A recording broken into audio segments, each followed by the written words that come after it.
All right, y'all, before we start, because some of y'all be tripping, under the advice of counsel, I got to add that the views, thoughts, opinions that are expressed on this podcast are mine and mine alone. They do not represent my employer. All right, let's go. Because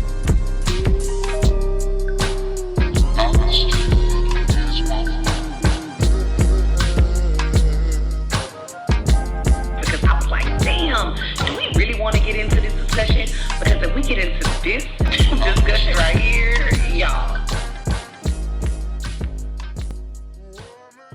All right, what's up, y'all? Welcome back to another episode of Richmond Forest Finest, the podcast. And we are back with continuing our conversation with HISD teachers. We got our fan favorite back, Miss Muhammed. Hello, Miss Muhammed. Thank you for y'all. Hey, thank you. And then we got our new teacher, Miss Ebony here. Good morning. Hey, Good how morning. are you? All right. Thank you for coming. So we are talking today about so many people. I made a video the other day. It's so many people with the new HISD compensation model.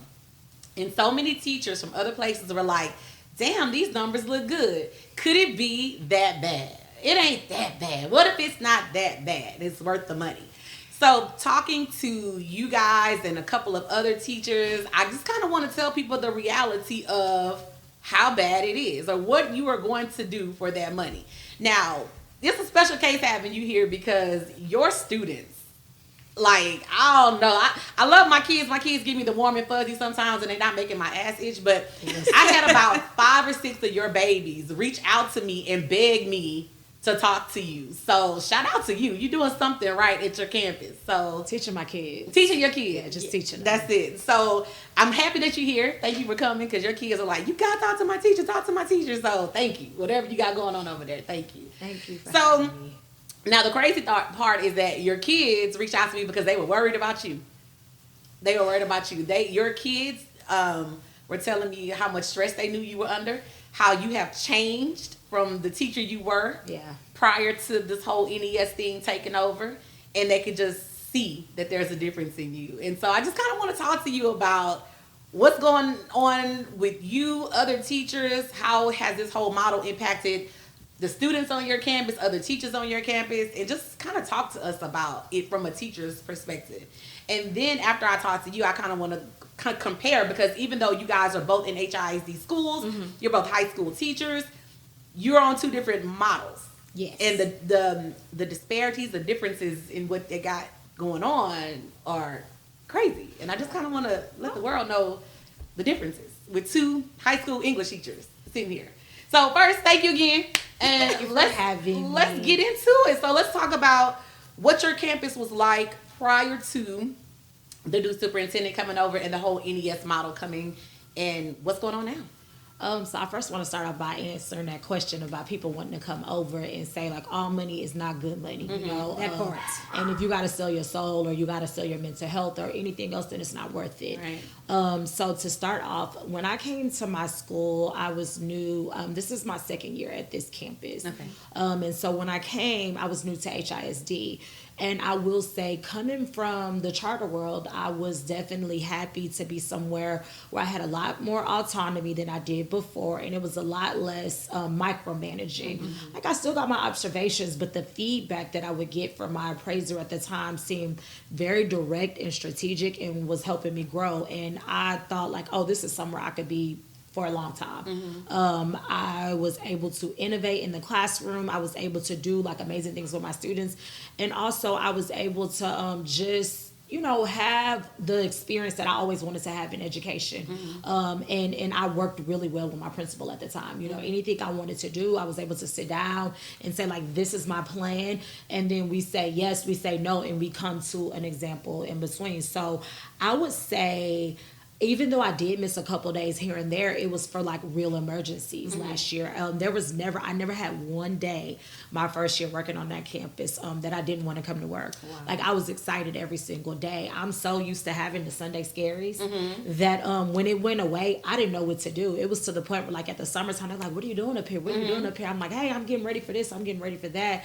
You know, I started to do more on the school and come onto the campus. And it just felt good, you know, to be close to my campus, but also to be close to the people on the campus and feel like this is somewhere I can work for a while. This is somewhere I can grow. Let me, before you, what all, were you a sponsor of any clubs or activities prior to this? Okay, so last year, I would say my first year, the biggest thing I did was my classroom was like the first like high school in the Reading with the Rapper program. Okay.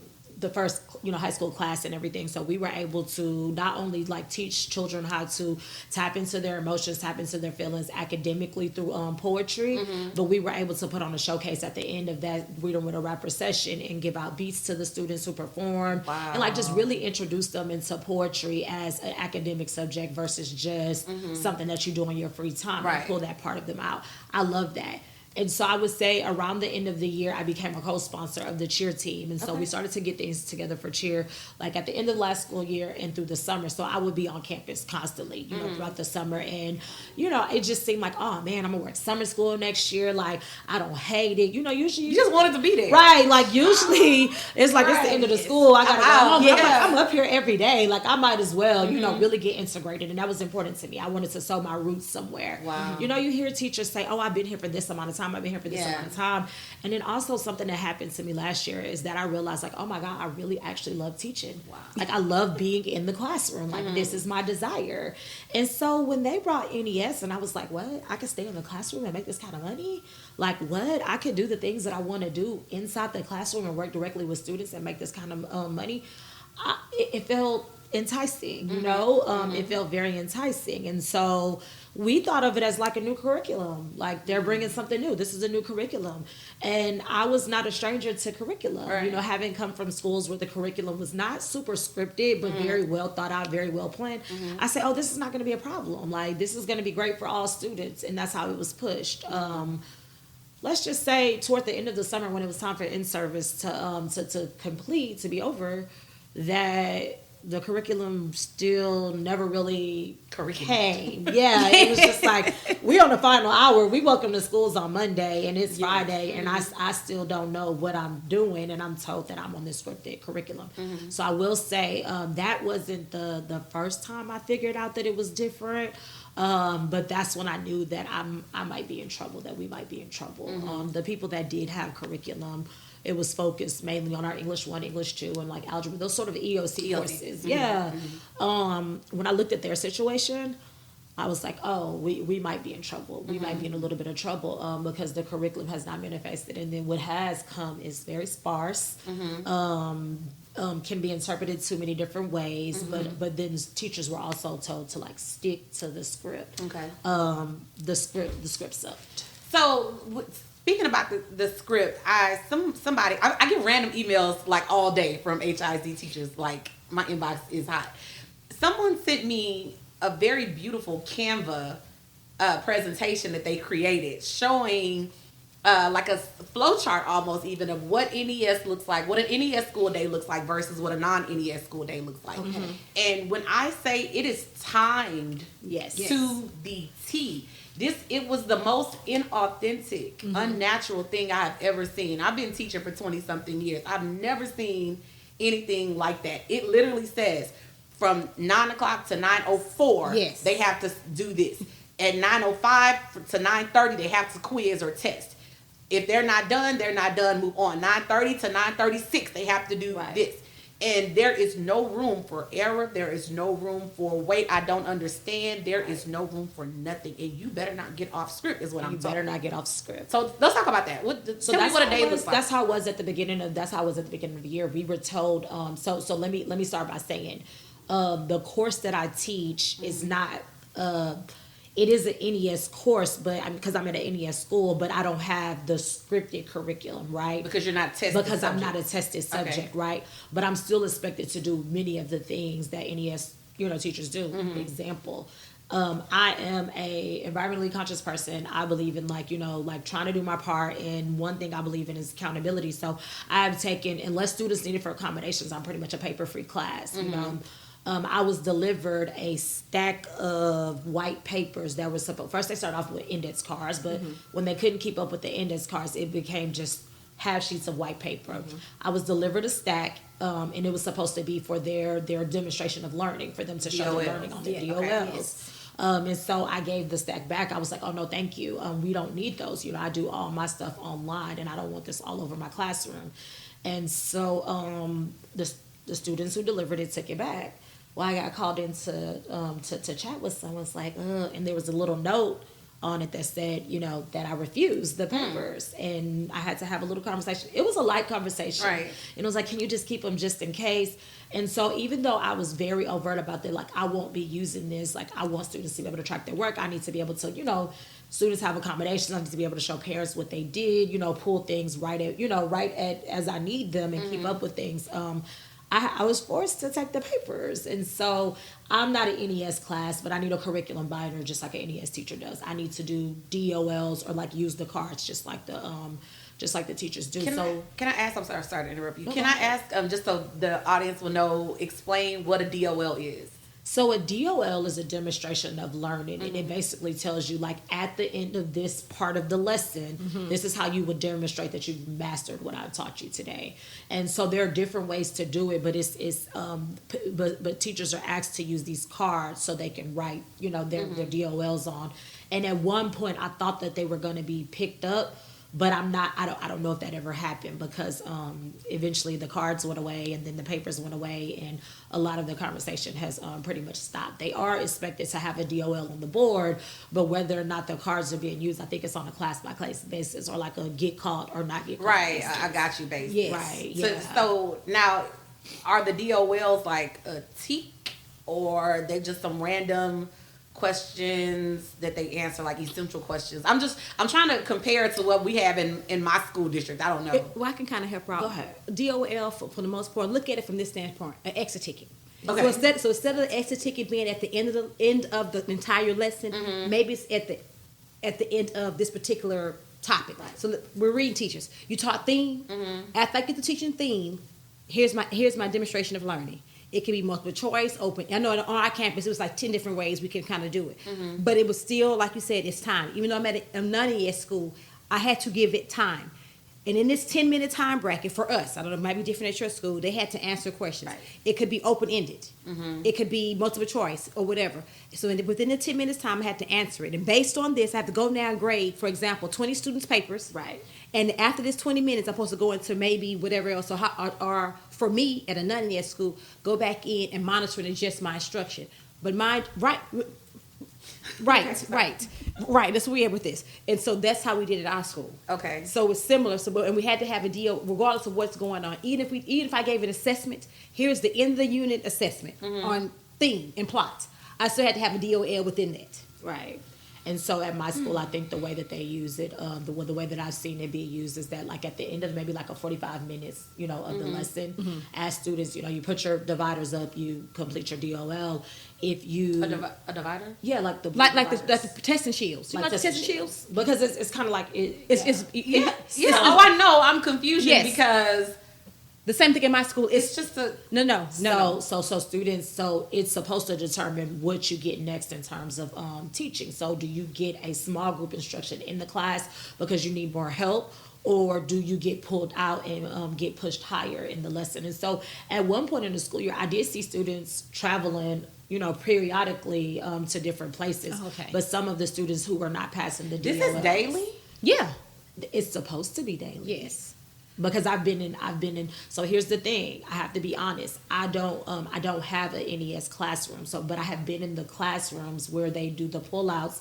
Sometimes the pullouts are happening. Sometimes they're not. So we have other spaces that have been made into classrooms. Like, for instance, the library is made into like pretty much, separate classrooms, and that's where students are supposed to go. So some days they're completely empty because students did not master what they were supposed to master.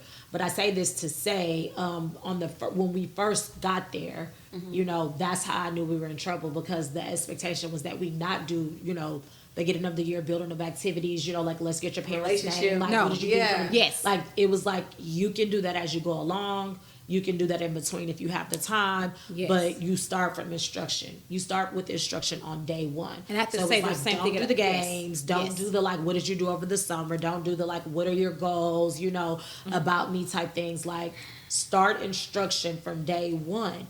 And so for me, I was like, oh, well, I have a little bit of wiggle room. I will start instruction from day one, but it'll be some type of instruction that I get to know students with, right?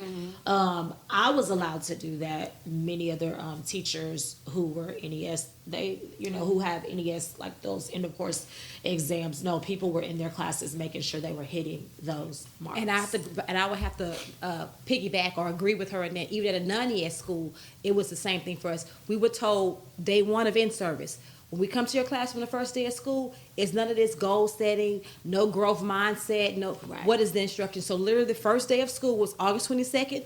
We had to have instruction going on. And if you follow the NES curriculum, because it's open to anybody, let me say this. The NES curriculum is open to any school, non-ES, NES, whatever. It was instruction. You were learning how to do something the first day of school. And of course the kids are like, what the hell? Like, Right. wait, I just met you. I don't even know you. Why I'm doing so literally first day of instruction, first day of school we had to do instruction. There was no on my campus, there was no get to know you. I don't even know your name. Here go your book, here go your paper, let's start doing the instruction. So let's talk about, because I do want to talk about the pressure that is being placed on students, but I want to talk about first the pressure that's being placed on teachers when you're on campuses like this in a school district like that. We heard your story last week and the week before, Ms. Muhammad, but coming from a person's perspective that's actually on one of these campuses, what is the pressure like for a teacher? So, it's interesting that you asked that, because a lot of the new rules and regulations that are being put into place, whenever we ask for rationale, that is the rationale. This is NES. This is NES. So I think a lot of people think that NES just is what happens in the curriculum, but it's the culture of the school as well, like how the students move from class to class, how the students behave in the cafeterias, how the students sit in the classrooms. A lot of this NES. Perfect example. I had tables in my classroom. I do a lot of bringing culture into the classroom. So I had hip hop themed tables, with different rappers like on them and things like that we had created with vinyl. Right before school started, I was asked to take my tables out because the superintendent wants desk in there, and they want students sitting side by side in partners. It was put to me as a suggestion, but it was very clear that like this is what the expectation. Yeah, this is what the expectation was. So I said, okay, right? I went home one day. I came back the next day, and I promised the uniformity of rows and rows of like 40 desks in my small classroom was like driving me insane, because I need students to like look at each other. I need students to collaborate. I need students to like use the desk to do different assignments and move from place to place. And it just was very clear that it felt very orderly, but not in a way that was comfortable. So it's not just the curriculum, it's the culture of the school as well.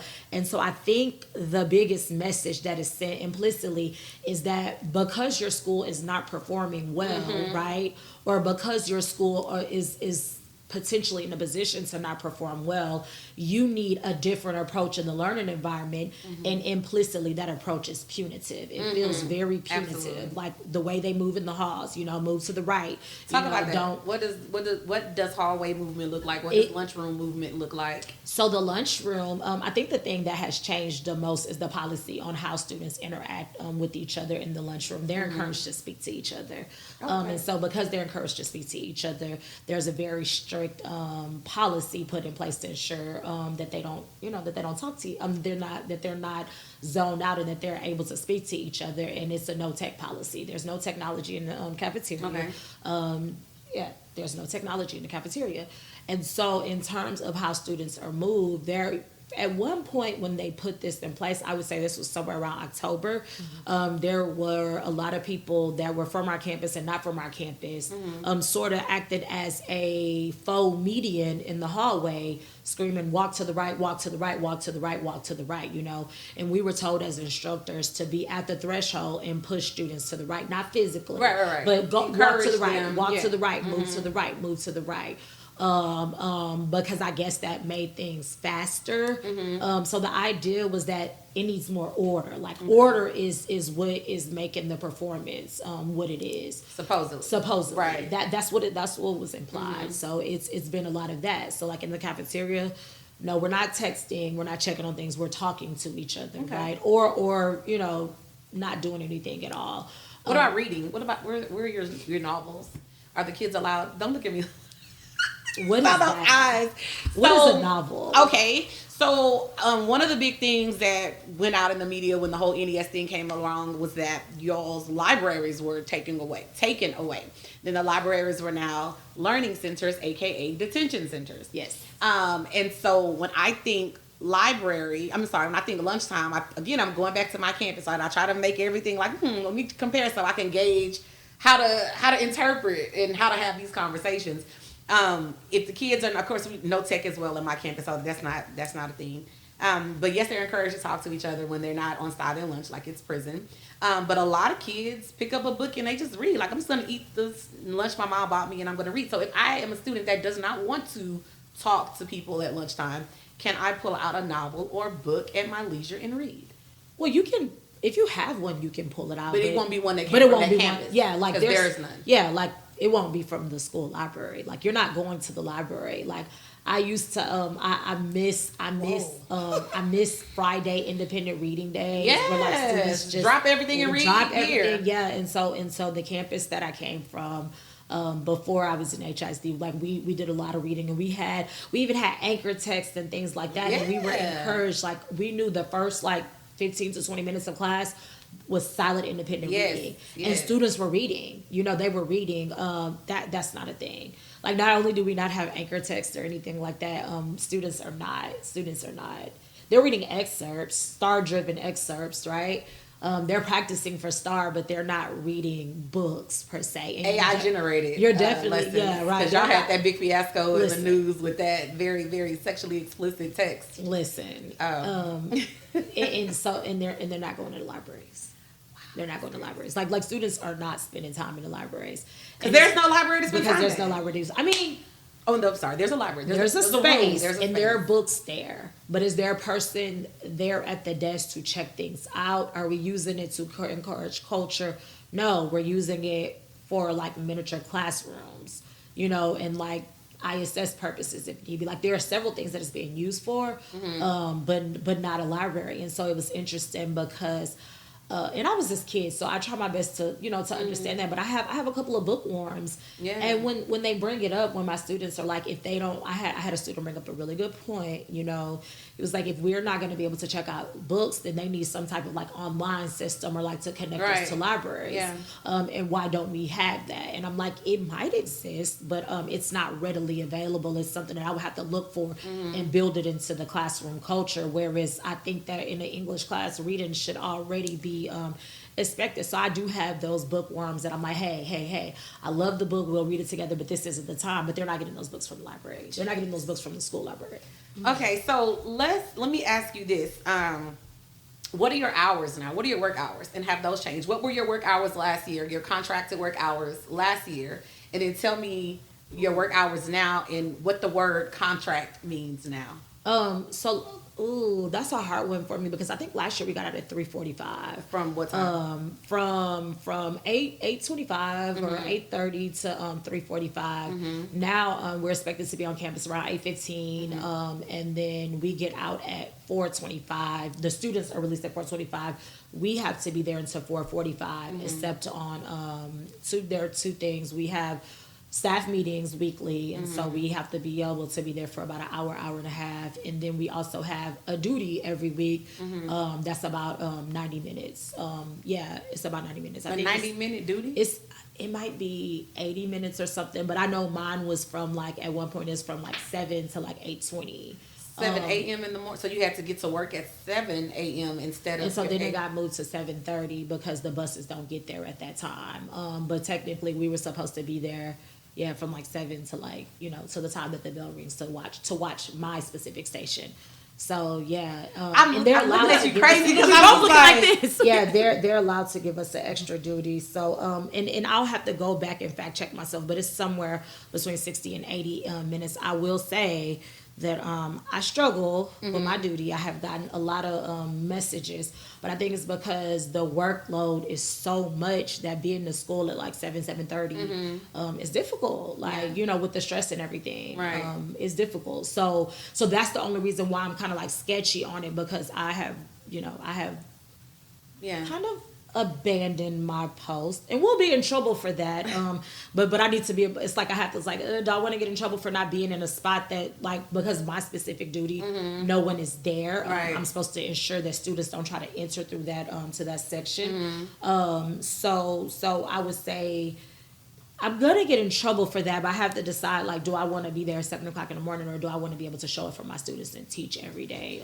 And that's becoming difficult. So Okay, so now let's move in to talk about that because two more small things before I move in to talk about you.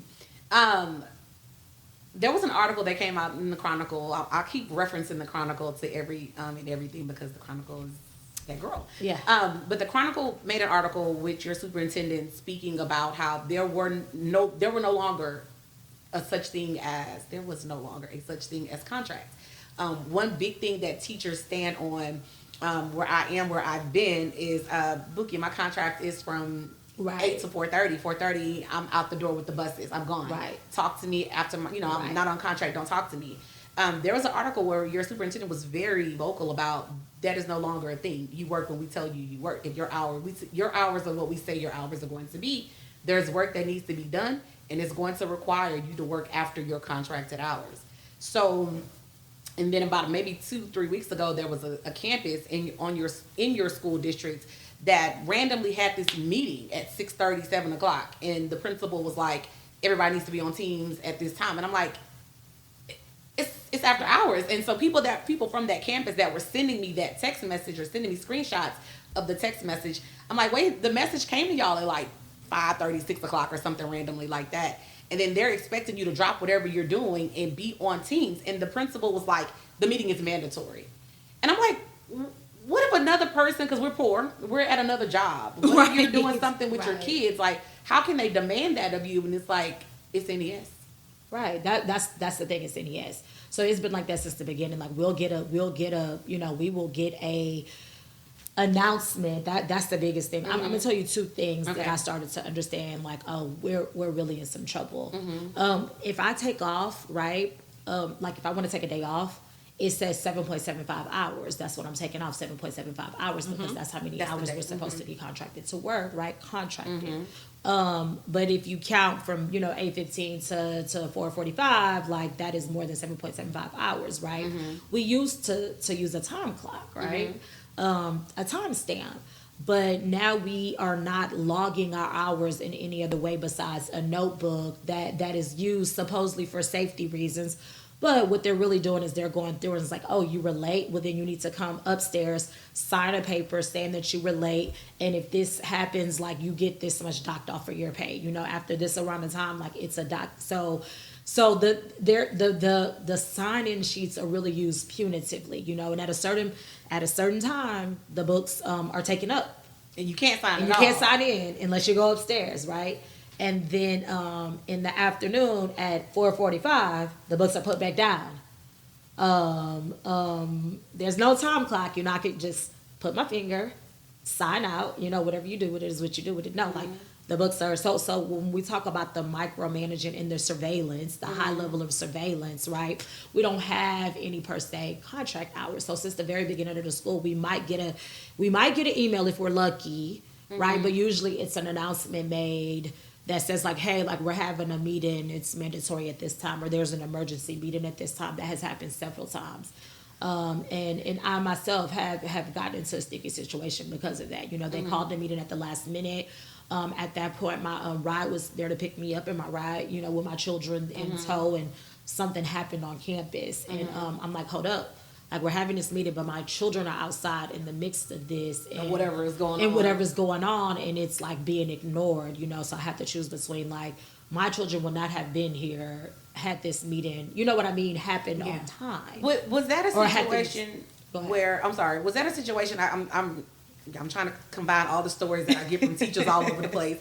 Was there like an emergency lockdown that happened and they didn't tell y'all that the emergency lockdown happened? They coded it or painted a picture like, oh, we're just having a meeting. But there was actually a real live emergency going on. A real life emergency going on outside of the meeting. Was that, if I may say, was that the shooting that happened across?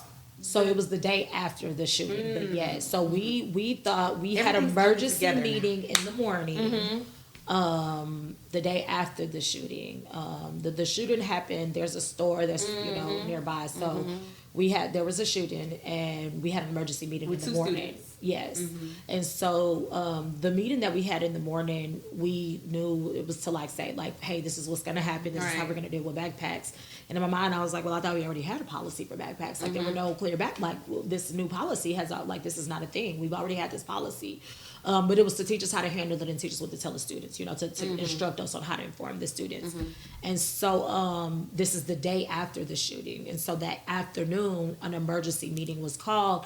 And so we thought we were going to get more details on how to proceed forward, how to protect the students.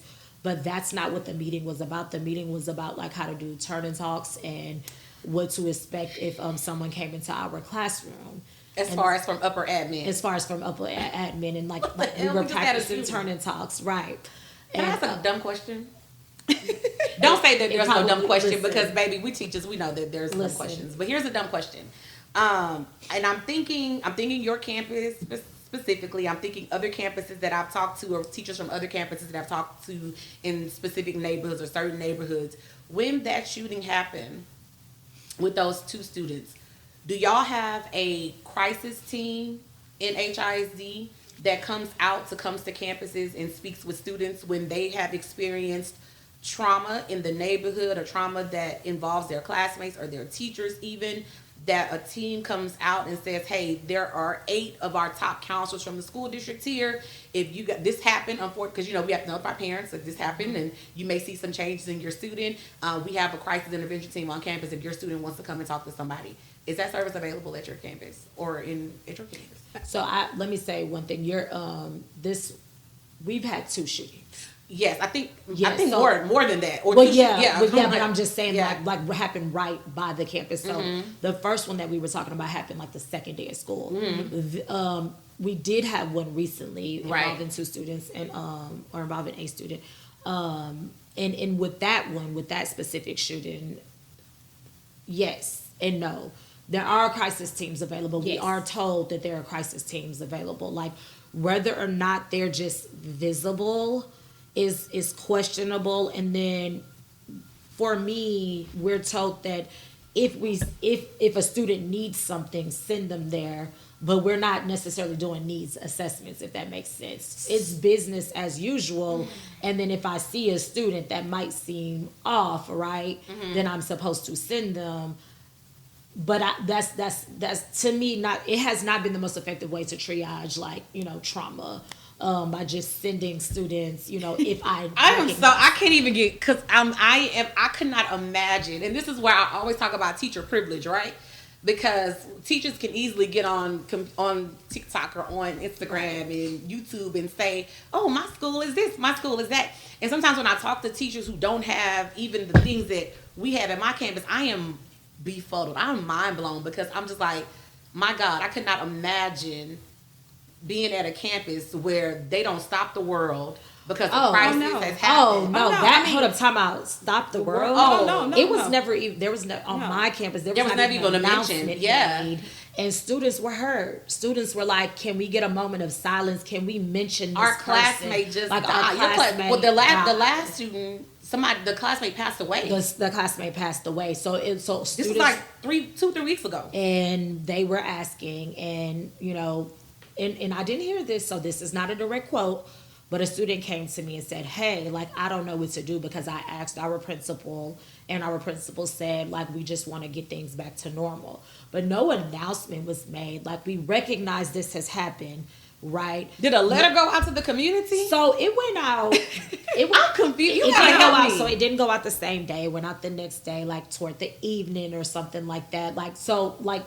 Things don't happen like right then. They happen way after the fact. Oh, well, at least that happens on your campus, because like even for our campus, we have a counselor, and my counselor is amazing.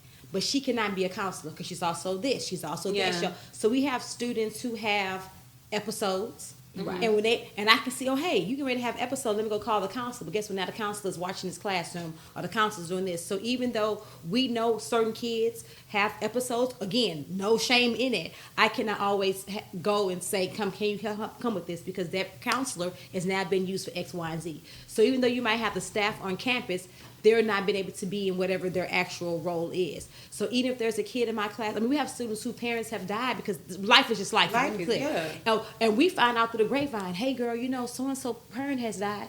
Okay, let's send a message, us as teachers, let's get this, send a message out. So if this kid is in class one day sad or something has changed, now we know.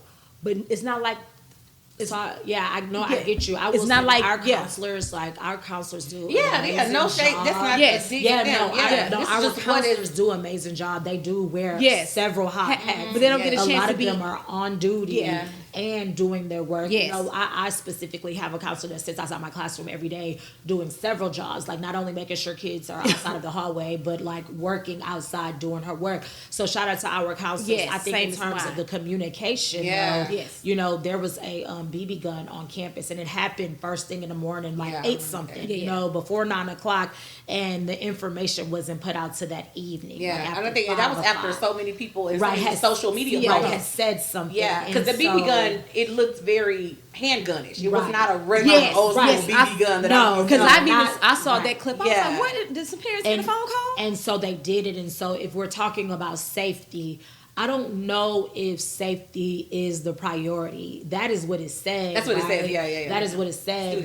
Student safety, but safety is code for student compliance. Student compliance is the utmost. So if we get the students to comply with these things, they will be fine. If we make them into quote, and this is a direct quote, discipline, students of the school, then they will be fine. So discipline is somehow the goal, compliance is the goal, but safety is not the goal.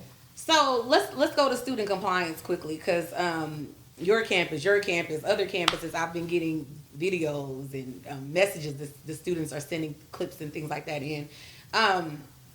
What does compliance look like on your campus? I've seen some of your campus admin get physical with a student or with students when they are not simply complying with verbal directives.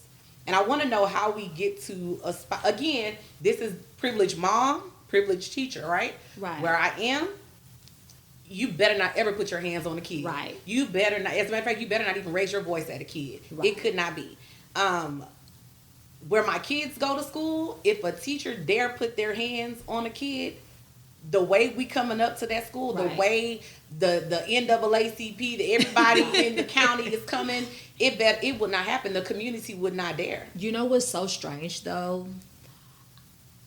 That you're talking about, I think, like you say, privileged mom, privileged teacher, same, right? Mm-hmm. But I think that protection is a privilege as well, Absolutely. Right? Absolutely. And that in large part is determined by the community that you're in. Mm-hmm. Some students have the privilege of protection, and some students do not. Mm-hmm. So I would say that my children in this district, like if a teacher got loud and said something in my child's face previously, and it was the teachers who reported it, and that teacher was then removed, right?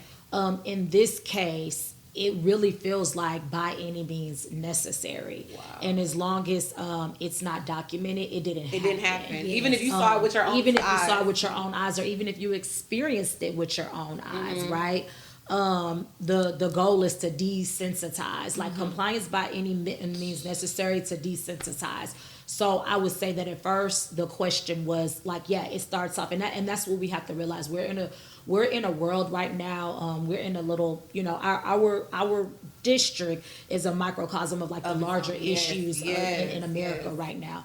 On my specific campus, right, the little compliances started off small. Walk to the right, you're tardy. Sit in the cafe. Sit in the auditorium. They started off small, so it was small freedoms removed to the point where when a student got pushed down by a teacher for not handing over his mobile device, and I talked to that student, the student was like, "No, I didn't want to take it that far." As far as explaining to them what their rights are. As far as bringing their parents up there and like making a formal, report about it, and it started to happen where it's like the picking and the compliance started really small to the point where now they don't even have rights to their own body, right? And it's looked at as normal because the shift wasn't instantaneous. It was a slow, gradual, pull up. So compliance for us looks like do what I say do, and there are no consequences for me, only consequences for you. Yes. Okay, and I always want to speak to what you're comfortable with, right? So I just want, as you say that, I want to say there are 2 specific students whose parents have reached out to me. I'm going to type their names in a memo, and you tell me if you're comfortable speaking generally about something that I heard from these 2 students. All right, so I'm going to just do that and let you see. Are these 2 parents of these students have said that they've been called in the back office after something has gone down, after a parent meeting has been held, and called in the back office by administrators that look like them, but they are not the top dogs in the building. They are just little puppies that are probably going to be on their way out real soon, and have said things to them like, "You a hoe ass N-word for not saying this," or "You a hoe ass N-word for saying this to a teacher," or not having this teacher's back, even though this teacher has done you wrong, even though the system in this building is fucking you. Sorry to say that. But you a hoe ass, blah, blah, and only a man will do this, and if you a real, you'll do blah, blah, blah. I've had students and parents tell me that. Okay. I've had students and parents tell me that. I can't say I witnessed it, but Okay. I've had, and it's triggering. It's triggering. Absolutely. It's triggering. It's very triggering. So when you talk about compliance, this is why I guess I'm so vocal about our parents having conversations with your kids about what's going on in school. Don't let them get in a car and say, "My day was fine," or "How was your day?" Good. Don't let them stop at that, because there are real things going on that we won't even know. So stuff when we talk about, I know off camera earlier we were talking about parental involvement, and sometimes the parents just don't know whether they should be involved or not. They figure, well, if the school didn't call me, then it's not an issue, and I don't need to come up there. But no, there's an issue, because these people that look just like your son, these men that look just like your son, are calling them in back rooms and making them sign deals, making them sign over their freedom, or promising them prom in exchange for their freedom. Right. I just it's that, I think. Woo, I'm mad. I'm angry. Yeah. No, that part for me has been like the hardest thing to witness, because when you come in and you look at a community, like nobody comes into education and looks at the community and says like, "Oh, I want to further like disadvantage this community," right? You might come in and say like, I need a job, but you don't come in and say like, I want to further disadvantage this community. But I think sometimes we don't realize like how we do that through our actions and what the long-term impacts are on our students and our community, and how the community stays in the cycle because of this. And so for some of our parents, I start shaking. I'm like, whoa, I'm pissed. So for some of our parents, it's interesting because they send their children to school to get an education. Absolutely. Right? And to be protected. And to be protected. Right. And to be protected. It's that, to me, that's implied that the school is safe. Right. And that's why I have the biggest issue as the implication is that a school is safe. It's a place where learning happens, right? And true education, right, should lead to empowerment. It should not lead to fetters, right? It should not put children behind bars, even more, whether they're metaphorical or literal. And as we see in a lot of these cases, the school to prison pipeline is real. It's so very real. It's very real. Like these instances, they disengage students. They make them very skeptical of a system that they had told is supposed to protect and serve. And they put them on alarm all the time and close them up versus open them up. And that's what education should do.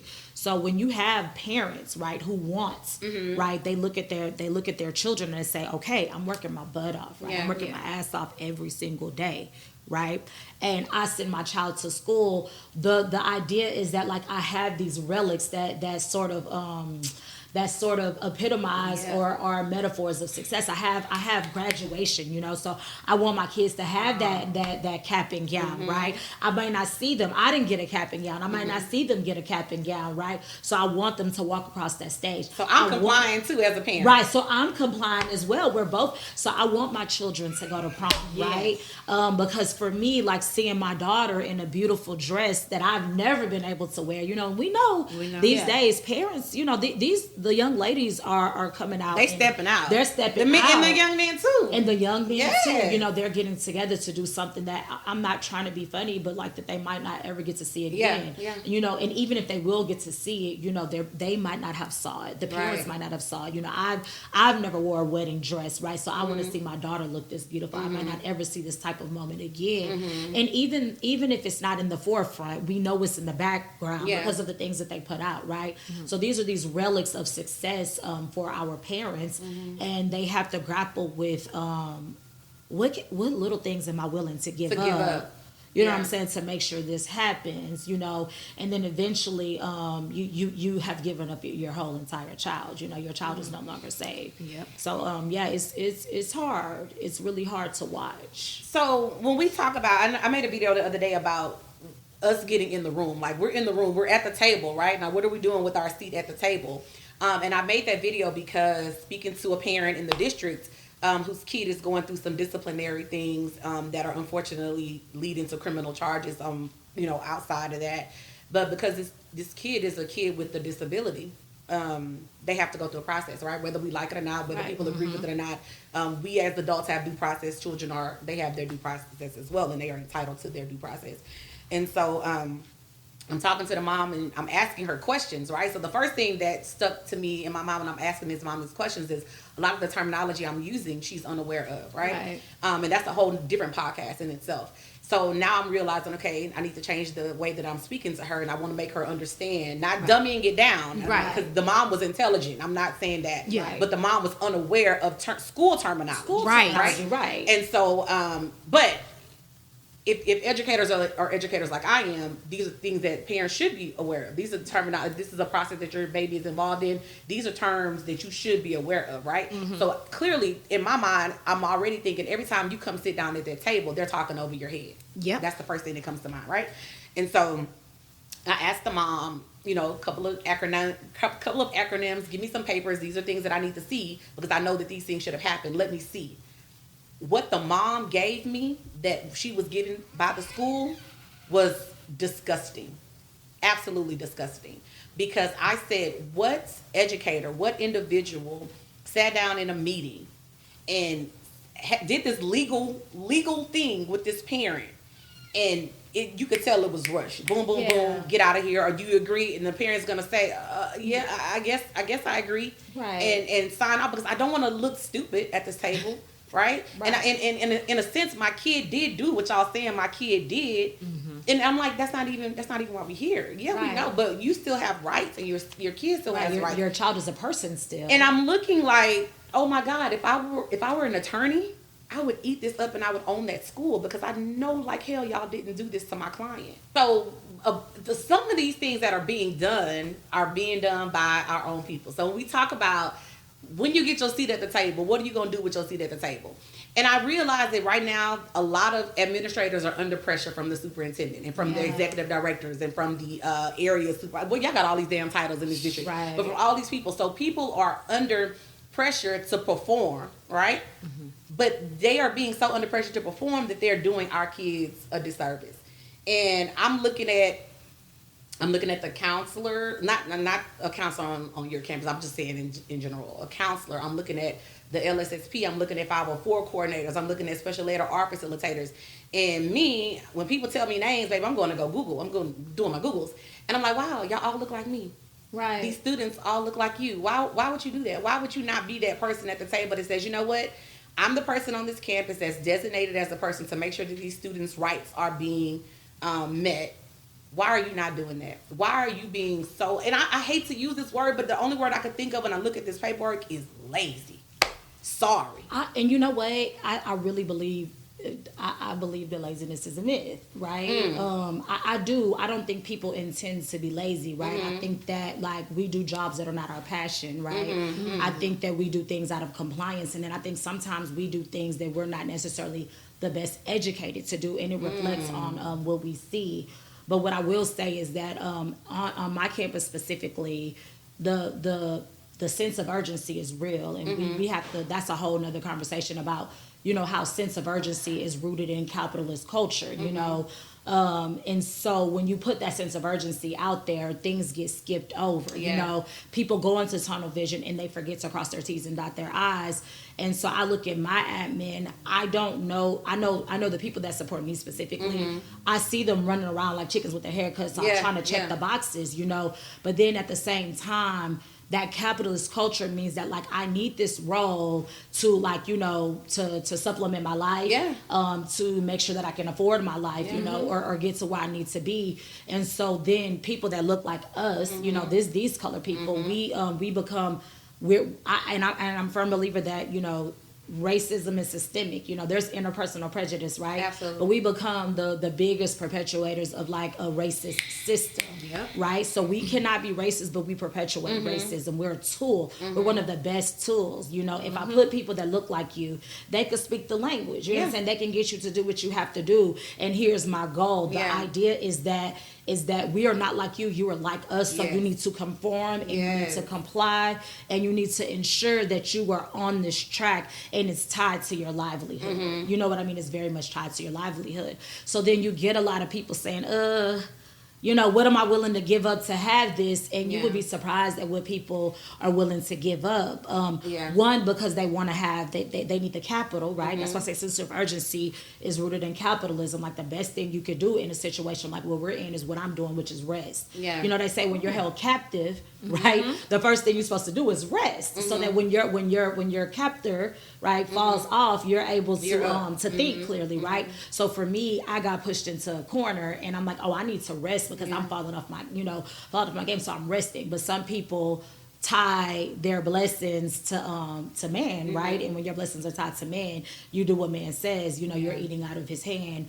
And then you have children who have IEPs where it's like it's being sign, and like nothing is being double checked. Nothing is checked about the child. We forget that there are paradoxes. Like this child may have done a thing, and at the same time, I might have played a part in it because I did not do what I needed to do to begin with to prepare this child for success. And if that's not what we're doing, then why are we in education? So now, and I know we gotta cut this part short. Because you say something and it's triggering all kind of things in my mind. Because when I look at these two babies whose names that I showed you, I immediately know that they're athletes, right? Yeah. And one of the biggest things, and as a mother of athletes, all three of my children, I'm always vocal about the people that use our kids as tools to further their success. Yep. And when things, when they're done using our kids, and I'm going to say using because that's exactly what's happening. When they're done using our kids, they throw them out to the wolves and there's no more protection.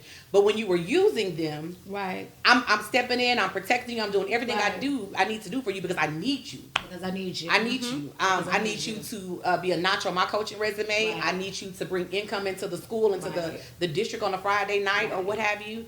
But now that the season is over and I have no more use for you, good luck, Charlie. You're on your own. And so I would love to hope that that's not a thing with some of the not just these two babies, but any other baby that a parent reaches out to me about. And I would love to hope that that's not a thing, but I know it's a thing, right? And it's a thing because we do have adults that are not in it for the best reasons. And then we also have these adults that are under pressure. Like y'all are literally not given the space to have empathy for these children with the way that your systems are set up, with the way the NES is set up. There is no relationship building. There is no rapport building. There is no empathy. There is no sympathy. There is 9:04 to 9:10. This needs to be done. Yeah, I hear you, and I want to say the thing that I disagree with is that like nobody has to give you the space to have empathy. Empathy is something that you have or you don't have, right? Yeah. Empathy is not like, oh, today you're a person and tomorrow you're not, right? Based on how I feel. Empathy looks at a person's circumstances, right, and considers how they can best be supported. And it's similar to a doctor, right? Like a doctor doesn't get to choose, oh, today I want to use my techniques to save the patient, or I don't. Like it's a thing that when you sign up for a job, like you have people's literal lives in your hand, right? And it might not be like a surgery table that you're working on, right? But you're working on their character. Yeah. You're working on their futures. You're working on where they're going to go. You're teaching them discipline and you're teaching them support. And that's not something that should go away unless you're working at a place that's a corporation, right? And then your students are the products, right? They're the money, you know what I mean? They're the bodies, you know, and they're the machines, right? And when I hear things like that, it makes me realize how much schools are really just a continuation of slave machines, right? Yeah. Are we indoctrinating our children to like go out into society and have discipline and take punitive appointments, or, you know, pushing them into prison systems where they have to have discipline? Are we teaching them to be thinkers, to be people, you know? And so when you ask the question of like, you know, when you talk about empathy, it's something you either have or you don't have. Yeah. It's not something you should turn off and turn on. I know when you're dealing with life. We shouldn't turn it on and off. But what I'm seeing happening is that, like you said, capitalism, right? Right. I'm scared that I'm going to lose my job. And the way that they're doing things in your district, y'all's district, is that at least where I am and where I've been, they're going to ride you out until the end of your contract. Y'all are being, hey, bye, you can go. You can go now. Yeah. And so if I'm terrified of being told, if I'm a husband, and I got a wife, I got 3 kids, I got to pay for A, B, C, D. And at any given moment, somebody can walk in and tell me, bye, have a good day. My empathy may get turned off a little bit. It's not that I want it to. It's in me. And I we feel do for have you. to make hard choices. Yes. And so in my mind, I think of the kind of teacher that I am, and knowing you now that I've been talking to you, I hear that you're like a young me, like you're fiery, right? I don't give a fuck. I'm out. I'm out of fucks to give. I feel like doing what's best by children, period. Nobody's gonna come in and make me do wrong by children. I'm just not gonna do it.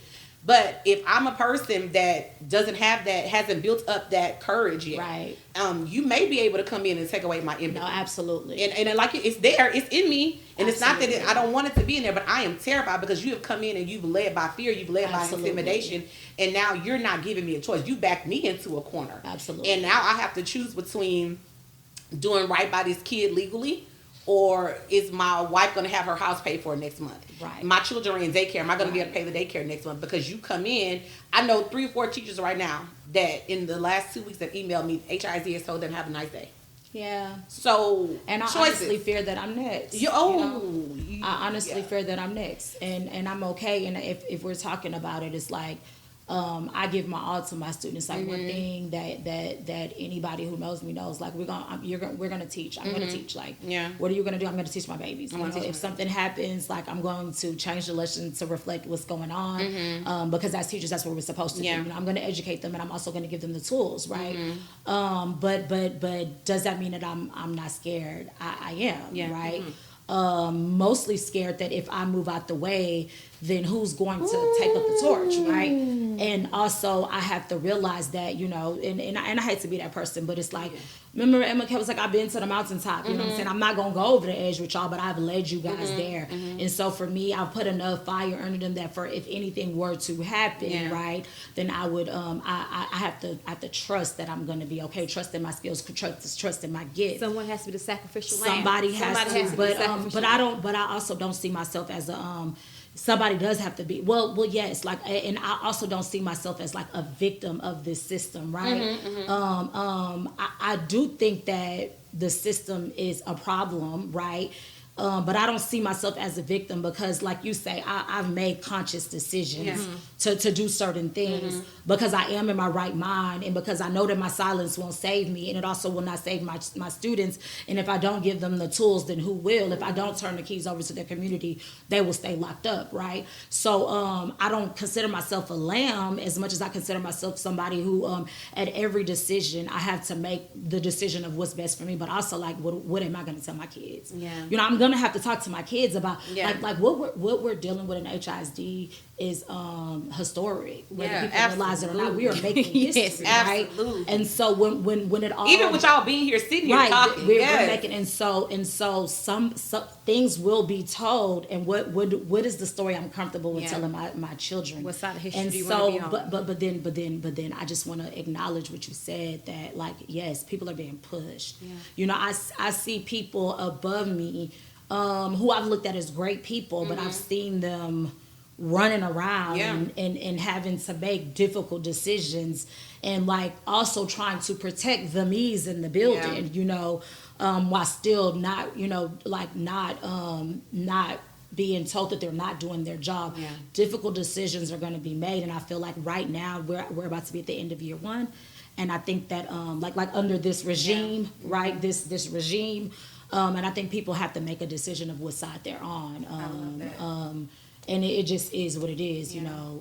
I want to talk. I'm gonna put a pin in this session right here, but I do want to come back in another session and talk, because I can see emotion, and I see how this is heavily impacting you, and I do want to talk about how this has impacted you emotionally, mentally, physically, and then I do want to talk to y'all about the differences that you're seeing on your campus as far as the teachers go, the students, the curriculum, what's being offered, all those things. So I'm gonna put a pin in this one and come back and talk more to y'all. Okay. All right.